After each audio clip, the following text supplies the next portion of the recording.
Hello guys, welcome back to my channel. Tamil ചലച്ചിത്ര പുരസ്കാരം പ്രഖ്യാപിച്ചിട്ടുണ്ടായിരുന്നു. തമിഴ് മണ്ണിൽ പെൺ തിളക്കം എന്ന് പറഞ്ഞാണ് ഒരു ഹെഡിങ് വന്നിരിക്കുന്നത്. തമിഴ് ചലച്ചിത്ര പുരസ്കാരം പ്രഖ്യാപിച്ചിട്ടുണ്ട്.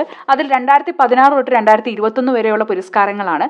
അതിൽ നമ്മുടെ മലയാളി നടികളാണ് ഒരുപാടുള്ളത്. 2016 കീർത്തി സുരേഷിന് പാമ്പ് സട്ടെ എന്ന് പറഞ്ഞൊരു സിനിമയ്ക്കാണ് കിട്ടിയിരിക്കുന്നത് അവാർഡ്. 2017 നയൻതാരയ്ക്ക് അരം എന്ന സിനിമയ്ക്കാണ് കിട്ടിയത്. 2018 മഞ്ജു വാര്യറിന് അസുരൻ എന്ന സിനിമയ്ക്കാണ് കിട്ടിയിരിക്കുന്നത്. അതിൽ അപർണ ബാലമുരളിക്ക് സൂര്യപോട്ടർ എന്ന സിനിമയ്ക്കാണ് കിട്ടിയിരിക്കുന്നത്. ലിജോ മോൾക്ക് ജയ് ഭീം എന്ന സിനിമയ്ക്കാണ് കിട്ടിയിരിക്കുന്നത്. അപ്പൊ ഇത്രയും ആൾക്കാർക്കാണ് മലയാളം തിളക്കമായിട്ട് വന്നിരിക്കുന്നത്. അതിൽ കൂടെ തന്നെ ജ്യോതികയ്ക്കും സിനിമയ്ക്ക് കിട്ടിയിട്ടുണ്ട്, സൂര്യക്ക് കിട്ടിയിട്ടുണ്ട്, പാർത്ഥിബൻ കിട്ടിയിട്ടുണ്ട്, പ്രഭുദേവിന് കിട്ടിയിട്ടുണ്ട്, വിജയ് സേതുപതിക്ക് കിട്ടിയിട്ടുണ്ട്.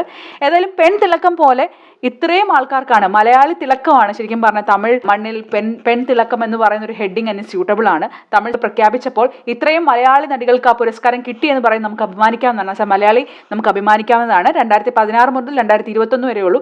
കുറച്ചും കൂടെ മുന്നിലോട്ട്, അതായത് കുറച്ചും കൂടെ 2023 വരെയൊക്കെ ഉണ്ടായിരുന്ന കുറച്ചുകൂടെ നടിമാർ നമുക്ക് കിട്ടിയേനെ എന്നുള്ളതാണ്. കുറച്ചുകൂടെ നടിമാർക്ക് കിട്ടിയേനെ ഉള്ളതാണ്. ഏതായാലും ഇത്രയും നടിമാർക്ക് നമുക്ക് കിട്ടിയിട്ടുണ്ട്. കീർത്തി സുരേഷ്, മഞ്ജു വാര്യർ, അപർണ ബാലമുരളി, ലിജോ മോൾ, നയൻതാര തുടങ്ങിയ താരങ്ങൾക്കാണ് പ്രഖ്യാപിച്ചിരിക്കുന്നത്. സൂര്യപോട്ട്, അരം, അസുരൻ, ജയ് ഭീം